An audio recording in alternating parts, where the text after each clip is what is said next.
Après avoir dessiné la pièce sur SolidWorks, une appli de DAO, nous allons aller dans l'atelier pour préparer les outillages comme le modèle, le châssis, etc. Remplir le châssis de sable, poser la deuxième partie du châssis pour placer le chenal, le tube de coulée et les vents qui va servir à évacuer les gaz emprisonnés dans le moule. Après avoir rempli le châssis de sable, retirer le modèle et les outillages, puis tracer les attaques de coulée qui va relier le dispositif de coulée à l'empreinte de la pièce. Après avoir préparé le noyau en deux parties qui va servir à faire des formes creuses dans la pièce, puis le coller, nous allons rajouter la couche qui est une sorte de peinture isolante, puis la brûler pour finir coller les deux parties du châssis et rajouter un entonnoir.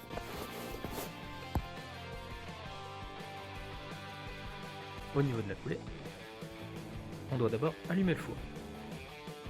Puis, une fois que l'alliage est bien liquide, on écrème l'alliage, c'est-à-dire qu'on enlève la majeure partie des crasses présentes dans le bain à l'aide d'un écrémoire.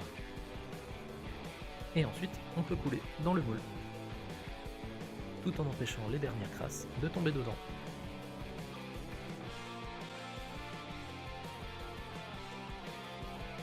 Ce n'est pas la dernière étape. Ici au labo, on peut mesurer différentes caractéristiques de nos alliages, et ce par de nombreux essais. Ici, un essai de traction. On va mesurer la force qu'on peut appliquer sur une pièce jusqu'à sa rupture. On a également de quoi observer la micrographie de l'alliage.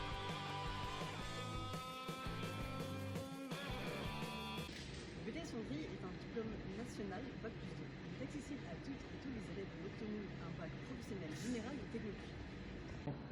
Cette formation apporte des connaissances théoriques, techniques et informatiques dans le domaine de la fonderie.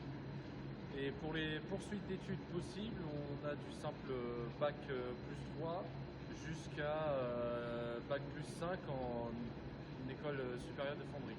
Au fur et à mesure de la formation, l'étudiant apprend à mener des projets de A à Z avec les moyens qu'on lui donne. Cette formation peut aussi se faire en alternance. C'est un vrai plus car ça permet de rentrer en douceur dans le monde du travail, des cas d'expérience et des compétences.